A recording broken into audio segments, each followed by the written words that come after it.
Semarang. Kota Semarang adalah ibu kota Provinsi Jawa Tengah sekaligus kota metropolitan terbesar kelima di Indonesia setelah Jakarta, Surabaya, Medan, dan Bandung. Sebagai salah satu kota paling berkembang di Pulau Jawa, Kota Semarang mempunyai jumlah penduduk lebih dari 1,7 juta jiwa dan siang hari bisa mencapai 2 juta jiwa. Dalam beberapa tahun terakhir, perkembangan Semarang yang signifikan ditandai pula dengan munculnya beberapa gedung pencakar langit yang tersebar di penjuru kota. Perkembangan diagonal ini menunjukkan peran strategis Kota Semarang terhadap roda perekonomian nasional. Kota Semarang merupakan salah satu kota penting yang terletak di pesisir utara Jawa dan sebagai hubungan utama penghubung Jakarta, Surabaya, dan kota-kota di pedalaman selatan Jawa seperti Surakarta dan Yogyakarta. Kota Semarang memiliki ketinggian 2 meter di bawah permukaan laut hingga 340 meter di atas permukaan laut dengan kemiringan lereng 0-45%.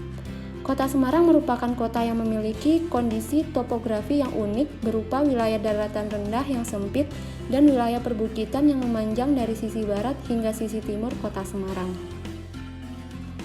Wilayah dataran rendah di Kota Semarang dikenal sebagai Kota Bawah, sekaligus sebagai pusat aktivitas perekonomian kota. Sedangkan wilayah perbukitan di Kota Semarang dikenal sebagai Kota Atas. Kota Atas ini meliputi Kecamatan Gajah Mungkur, Candisari, Banyumanik, Tembalang, Gunung Pati, Ngalian, dan Mijen. Wilayah Kota Atas ini merupakan pusat pertumbuhan baru di Kota Semarang. Salah satu sektor wilayah yang memiliki pertumbuhan yang spesifik terhadap diferensiasi pusat aktivitas dan aglomerasi penduduk adalah sektor Banyumanik Tembalang. Sarana prasarana yang mendukung sangat mendorong pertumbuhan dan minat investasi pada wilayah tersebut. Pertumbuhan pada wilayah ini ditandai dengan berkembangnya permukiman, munculnya pusat perekonomian baru, dan eksistensi gedung pencakar langit. Selain itu, salah satu alasan wilayah ini berkembang juga merupakan karena hasil kebijakan pemerintah Kota Semarang memindahkan Universitas Diponegoro dari Peleburan ke Tembalang sebagai upaya pemerataan penduduk di Kota Semarang. Strategi ini juga dilakukan pada pemindahan kampus UNES dari Kelut Raya ke Gunung Pati.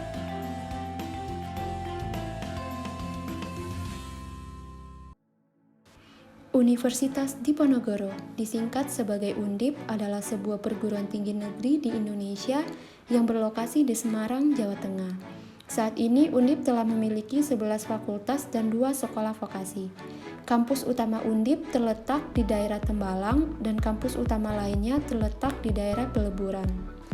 Tahun ini Undip kembali mengadakan KKN atau kuliah kerja nyata, namun di tahun ini untuk pelaksanaan KKN berlokasi di tempat tinggal mahasiswa sendiri atau KKN pulang kampung, yang dikarenakan karena bersamaan dengan kondisi yang terjadi pada saat ini yaitu pandemi COVID-19. Lokasi KKN kali ini berada di Kelurahan Trondol Kulon, Kecamatan Banyumanik, Kota Semarang, Provinsi Jawa Tengah. Meskipun lokasi ini tidak terletak di pusat kota, namun fasilitas dan infrastruktur di Kecamatan Banyumanik sudah cukup memadai. Kelurahan Trondol Kulon merupakan salah satu dari 14 kelurahan yang terletak di Kecamatan Banyumanik, Kota Semarang. Terletak di daerah Semarang Atas, Trondol Kulon berada di wilayah yang tinggi yaitu 250 meter di atas permukaan laut dengan luas wilayah yaitu 2,88 km persegi. Trondol Kulon membentang dari arah utara yang berbatasan dengan Kelurahan Tinjomoyo, arah selatan dengan Kelurahan Banyumanik, arah barat dengan Kelurahan Gunung Pati, dan dari arah timur berbatasan dengan Kelurahan Sumurboto dan Kelurahan Serondol Wetan. Kelurahan Trondol Kulon mempunyai 11 rukun warga dan 64 rukun tetangga berdasarkan data dari Dispenduk Capil Kota Semarang. Selain itu, di tahun 2020, jumlah warga yang menetap di Trondol Kulon cukup padat, yaitu sebanyak 14.416 jiwa dengan kepala keluarga sejumlah 4.764.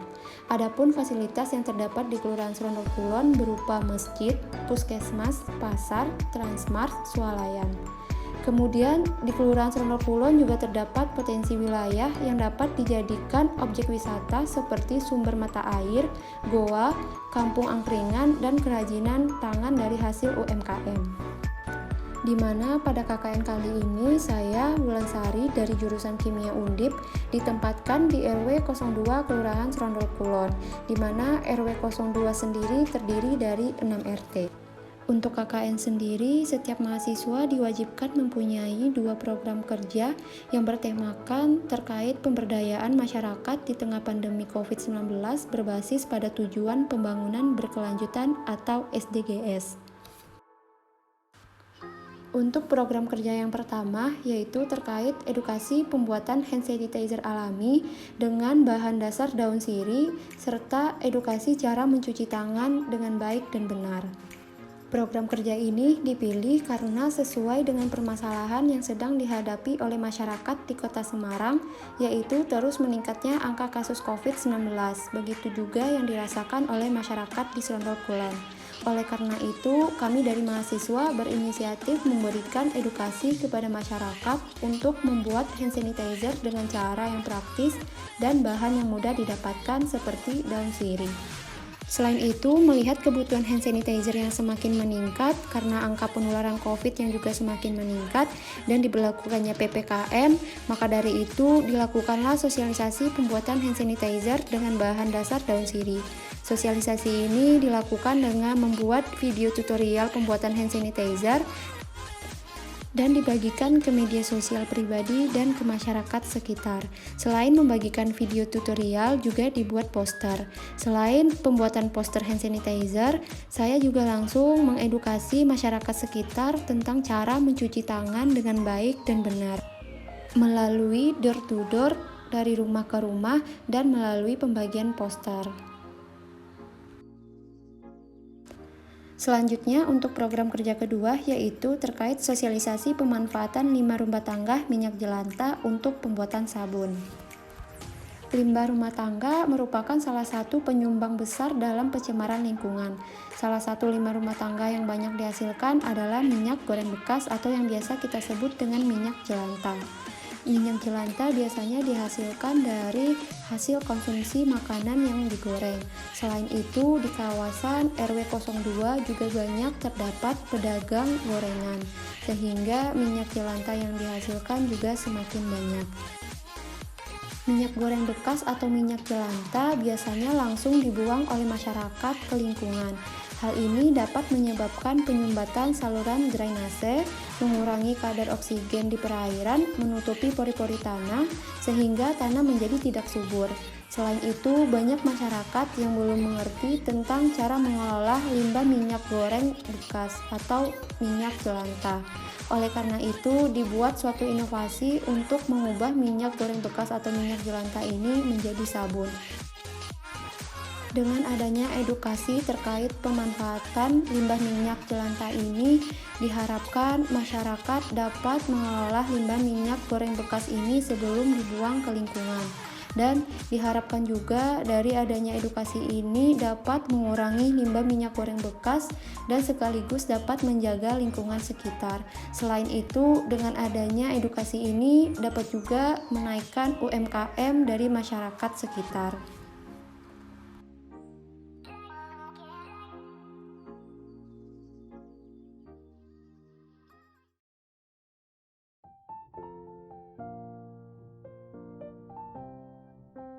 Terima kasih kepada para mahasiswa KKN, anak-anakku yang sudah melaksanakan kegiatan untuk pengabdiannya di Kelurahan Serondol Kulon. Ini KKN tim 2 tahun 2020-2021, sebanyak 30 mahasiswa. Kami mengucapkan terima kasih yang mana sudah membantu pelaksanaan kegiatan, ikut andil berperan di dalam kegiatan untuk bermasyarakat.